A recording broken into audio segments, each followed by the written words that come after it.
Published, 3:59 Eastern Standard Time, the 15th of February 2018. Updated, 6:28 Eastern Standard Time, the 15th of February 2018. As the old saying goes, those can do, those that cannot, become journalists.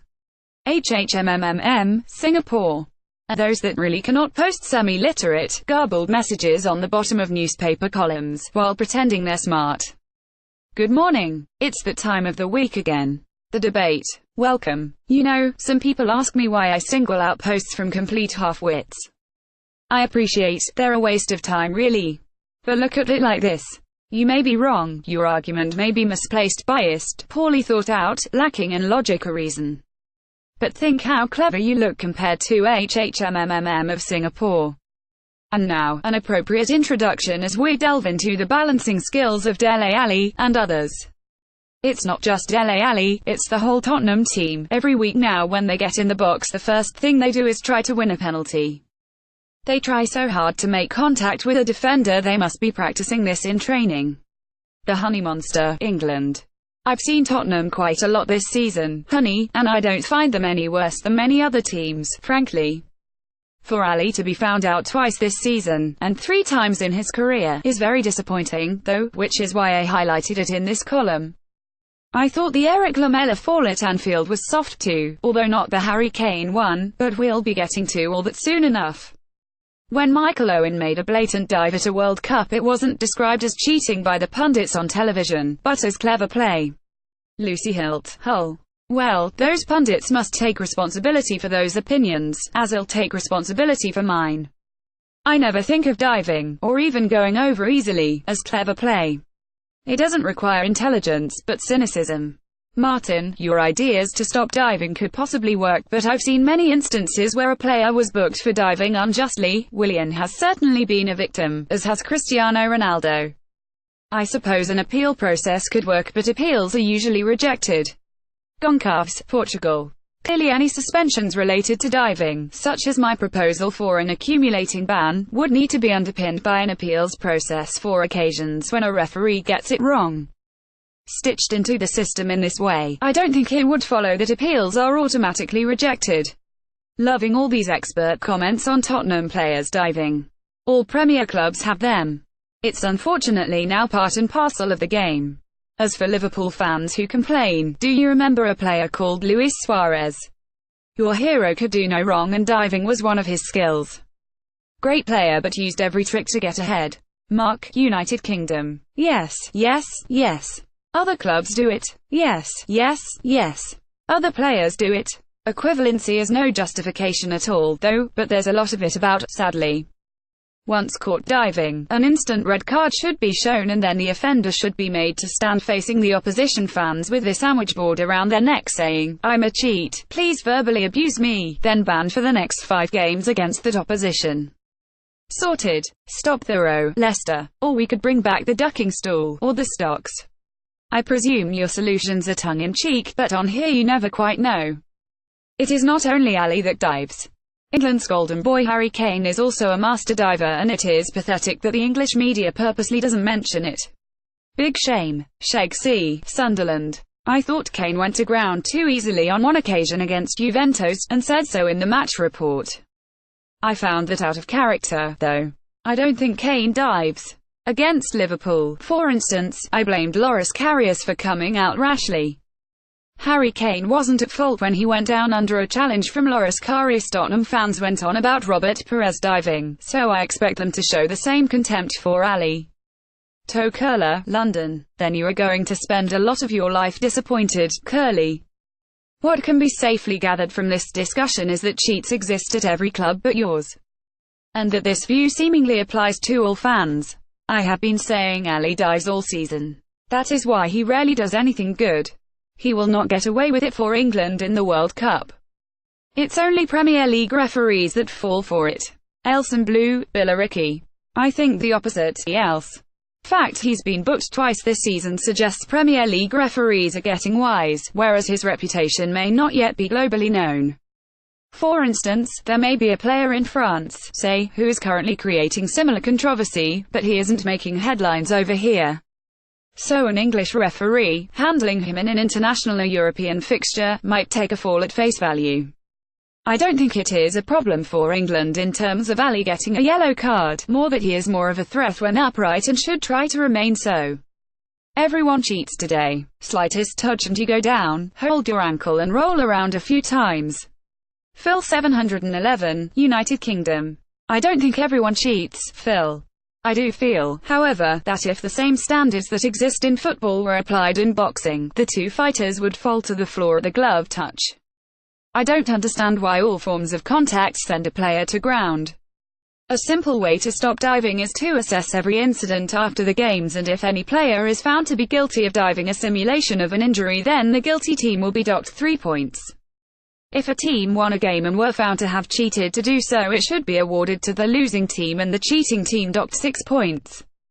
Any player found guilty of cheating or simulating an injury should be suspended for 10 games in the first instance, 20 in the second, 30 in the third, and a fourth offence would see him banned from English football for life. Reports of cheating can be made to a central panel. Cheating should also be an instant red card. I don't care what other countries do. Rolf Kitching, Gosport. Rolf, this really is a ridiculous overreaction. On a purely practical level, lifetime bans are unenforceable, and even 30-match suspensions would be hard to achieve. That is if we wanted such a draconian process. What Ali did at Liverpool might merit 3 matches, but 30. We don't give that for the extremes of violent behaviour, which can cause considerably greater damage. Punishments have to fit the crime to have credibility. Yes, the death penalty might sort out shoplifting, but there is a reason we do not introduce it. Diving can be controlled without delivering football to extremism. If you get caught diving, you should start the next 3 games on a yellow card. MSTRKRFTSMN, Thailand. That has a firmer footing in reality than 30-match bans. As for cheating in general, what about England's 1966 World Cup winners? They were masters of cheating. And I won't mention the refereeing. Dave Dumbarton. But you do mention it, don't you, Dave? You've been mentioning it for close to 52 years north of the border. Is it really that dull in Dumbarton?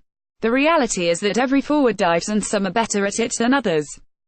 The reason is that there is no benefit in being honest, because unless you fall over, referees won't give you a penalty.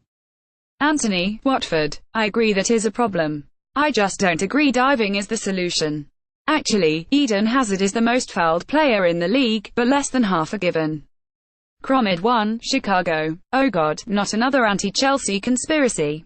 Stalin didn't imagine as many plotters as the average Chelsea fan. Nothing will ever stop the tumblers and acrobats that masquerade as footballers now. That ship has sailed. English players are amongst the worst offenders, so foreign players will never again be told, "We don't do that here."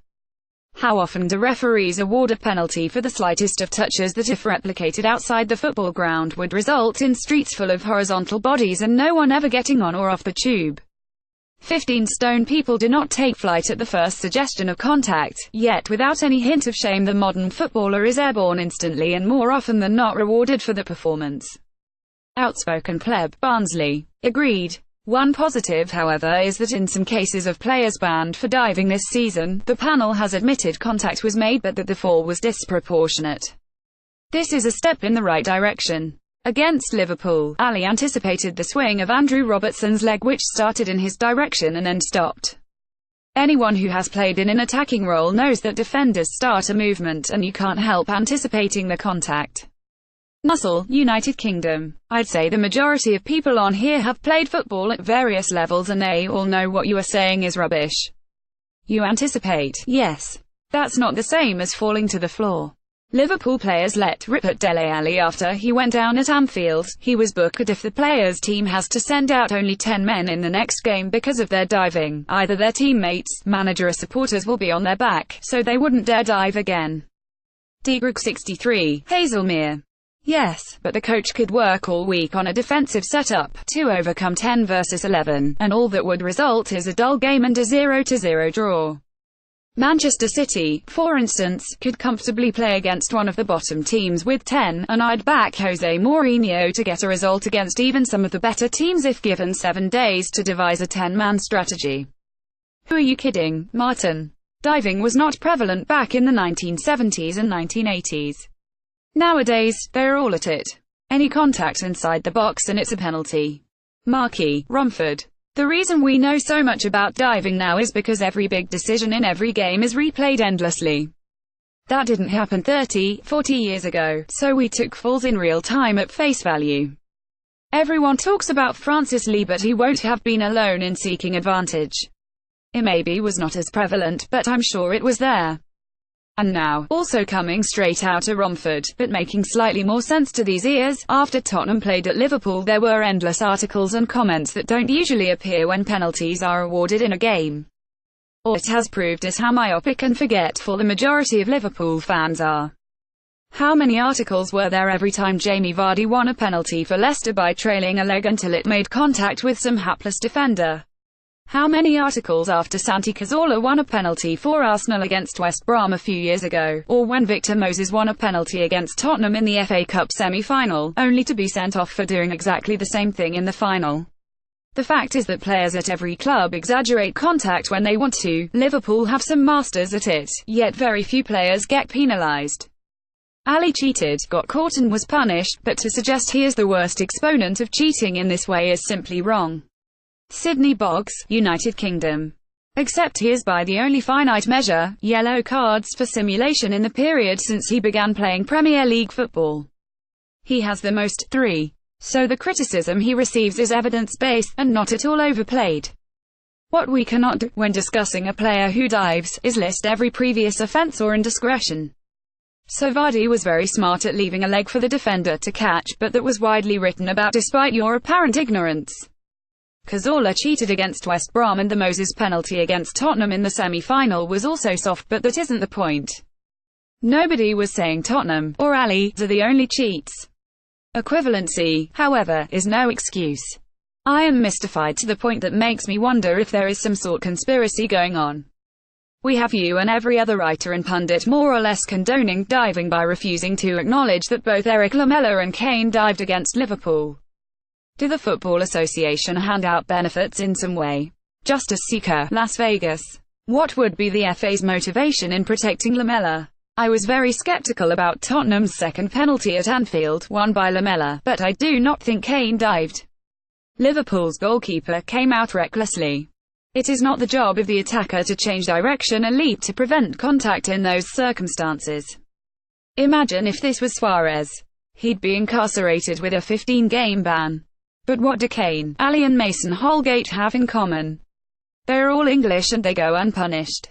New ideas, Birmingham. New ideas. Same old dull conspiracy theories, actually. Suarez was never banned for 15 games or anything like it for an offence as routine as diving. His long bans were for biting and racism, extraordinary actions that received extraordinary punishments. Ashley Young has been doing it for years and no action has been taken. He should have been made an example of, but plays for Manchester United, so nothing to see here. Move along. Big Real, United Kingdom. More half-baked conspiracy nonsense. Young has been booked for diving on several occasions throughout his Manchester United career. Under David Moyes, under Louis van Gaal, and Sir Alex Ferguson actually called him on it publicly, something Mauricio Pochettino chose not to do with Ali. The next time Ali does it, and it will be soon, ban him for 10 games.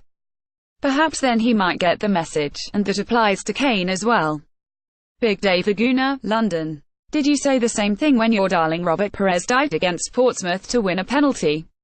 Thought not. Rich Aylesbury. Yes, I did. I thought it was highly embarrassing. Perez only ever took a tumble once in all the years he was at Arsenal. Those two have been at it for years. Perez never needed penalties when playing against Tottenham. He scored at will. Big Dave Laguna, London. Perez did have an excellent scoring record against Tottenham. I doubt if the Portsmouth game was the only one in which he used the dark arts, though, Dave. This behavior is taught. The clubs and coaches are as culpable as the players. Cheating needs kicking out in the same manner and with the same vigor as racism. Jimbo, Liverpool. I don't like cheating either, Jim. I'm not sure the apt comparison is many centuries of racial oppression, though. Does the chief sports writer get to wear a big chief headdress? Rex Camelbeater, Guernsey. Always. I wouldn't do the job otherwise. I was very skeptical about Tottenham's second penalty when Eric Lamela hit the deck. Do you even watch Tottenham every week? If your theory was true, then surely they would have been awarded more than 3 penalties in the Premier League all season, 2 being in the Liverpool game. George at 4, Essex. Well, for a start, of course I don't attend every Tottenham game. That would be a poor use of my time, considering I am supposed to be across sport in general, not one club. I do, however, see quite a lot of Tottenham, certainly enough to form an opinion. But this isn't an opinion, is it? This is fact. Since playing his first game for Tottenham, no player has been booked more than Ali. That is what I wrote about, facts, not theories. Have a panel of 12 review every game to judge all potential diving offences. Every time someone is judged to have cheated, a penalty goal is awarded to the opposition in the next match they play against each other. If you are not scheduled to face the opposition team again within 1 calendar year, the player is suspended for a game instead. If that player moves to another club, the penalty follows him. If he retires before it can be served, the original club should be deducted a penalty point. Divers will suddenly become a lot less popular with managers, teammates and fans. Matt 42, Bristol. Yes, and no one will have a sodding clue what is going on. Penalty points, delayed suspensions, time limits. For heaven's sake, simplify, simplify. We'll take one aspect of your plan, the calendar year rule. We would only potentially know if that applied once relegation issues, the following season's League Cup draws through to the final and all bar the final of the FA Cup the next season had been played. At which point, seemingly randomly, a player could be suspended or his team docked points. Technically, he could be 2 teams on from the initial offence by then. I respect you've thought hard to come up with a good solution, Matt, but this isn't it. Get rid of penalties and give indirect free kicks instead. Anywhere but there, Liverpool. And watch every attack end in a tactical foul. It would be worth the risk. How times have changed since my youth. You could run a football or cricket match without a referee or umpire, the players were that honest. If a batsman thought he was out, he would walk, no need for an umpire's decision. No player would tackle an opponent with the intention of breaking his leg, wouldn't tug at an opponent's shirt to stop him scoring, and definitely no diving. Will Boise Vlad Kamarthan. Think those memories are a bit rose-tinted, Will. I played club cricket. We had an opening batsman who, if there wasn't an umpire, would have been looking at 3 flattened poles while sighting an inopportune gust of wind or a loose squirrel. The easiest way to stop diving is to stop giving soft penalties for the slightest contact in the box. When Liverpool played Tottenham, John Moss allowed physical contact all over the pitch, yet the slightest touch in the box was a penalty. Let's think about it, Liverpool. I agree. Certainly, the Lamela penalty probably wouldn't even have been a free kick had it happened 40 yards from goal. Mr. Samuel, what is your view of the retroactive punishments they have in Australia? Would it work in the Premier League? Sebastian, Wimbledon. I think retroactive is one way to go, certainly, Sebastian. We have the beginnings of it this season, and I feel it has had a positive effect. Retrospective punishment doesn't address the disadvantage to the team against which the offence occurs. It is an anomaly that gives an advantage to a future opponent. A yellow card should be upgraded to red because it immediately disadvantages the offending team. This is one use of VAR if correctly implemented that should work and be a fair punishment. Flett, Hampshire. Still unconvinced it is a red card offence when bad fouls are only getting yellow, but I think you are right in saying that VAR is the key to making punishment instantaneous. Ali may as well keep diving if he isn't going to get a penalty when he has been fouled. Are we really saying that any defender can now foul him in the area with impunity? Is this right? If it is, then the referee is also cheating. Bill Brad, Preston. No, he isn't. He is just skeptical about what he has seen because Ali's prior conduct has made him that way. The punishment for diving needs to be far more severe. It is effectively match-fixing as you are trying to influence the outcome of the game in an unjust manner. If caught in a game, it should be a straight red and a 5-game ban. If caught after, then a 7+ game ban, as you've been wrongly allowed to stay on the pitch and potentially influence the result. And as all these players are so greedy, hit them where it hurts and ensure all their wages for the period of the ban go to charity. Kyle Webber, Gloucester. Foolishly severe. Unless the punishment fits the crime, diving will increase because no referee will send a player off for fear he is wrong, knowing the player will be banned for 5 matches and lose at least 1 month's salary. Martin, you mentioned that the perception of leniency by English media on English players is untrue. I would agree. However, there is a part that I don't think is investigated. This is the acceptance that certain players have a dark side and should be left there as it what makes them better players. A lot of English commentary on Ali centres on this and to a large extent, therefore condones it. The same was true of Ben Stokes in cricket. Stokes has had angry encounters frequently and only when it spilled into the street did it become a problem. What is your take on this? As you've mentioned before, any bad behaviour that is not called out is encouraged. Thabanishalata, Johannesburg. I agree. I find the idea that to take the dark side from a player will stunt his performance is utterly shallow. You are right about Stokes. It is not as if there were not warning signs that he had a volatile personality. Equally, how could it harm Ali if he stopped diving, and no longer ran the risk of reacting furiously to a bad tackle? I accept some athletes find control and mental balance harder to achieve, some are more naturally caught up in the moment. That doesn't mean we should not try to curb those instincts in a sympathetic, constructive way. And now, one very fine idea from South Africa follows another. Every player that commits intentional handball is a cheat. Every player that claims a throw-in when he knows full well he touched it last is a cheat. Every defender that puts his hands in the air and claims no contact in the box when they know full well there was, is a cheat. They are all looking to gain an illegal advantage. How is Ali more of a cheat for trying to trick the referee into believing he was fouled in the box, than Virgil van Dijk was for trying to trick the referee into believing he didn't kick Lamela in the box? If a snooker player knowingly touches a ball with his hand he's expected to call foul and it's viewed as cheating if he doesn't. There are no varying degrees of cheating. You're either a cheat or you're not. I'm quite an open-minded chap. If someone wants to educate me on why a player diving to win a penalty is worse than a defender telling the referee he didn't make contact when he knows he did, I'm all ears. Shoot. Derek Holtage, New York. I won't argue there, Derek. When Thierry Henry's handball took Ireland out of the World Cup, I found it laughable that so many were outraged he didn't own up. After all, when has a defender ever volunteered ownership of a foul that hasn't been spotted? Can you imagine? Oi, ref, definite penalty there, mate. I got nothing of the ball at all. Straight through him. Should probably be off for it, really. Equally, researching a comment made by an earlier poster, I watched the goal highlights of Tottenham's FA Cup semi-final against Chelsea last season. First thing I saw was Toby Alderweireld taking out Pedro in the box, as clear as day, only to turn to the ref wagging his finger to indicate no contact. You're right, that's cheating, too. For some reason, though, we are less vexed by it. English players get so much protection, that is why they are scared to try other leagues. Imagine Daniel Sturridge picking West Brom over Sevilla or Inter Milan.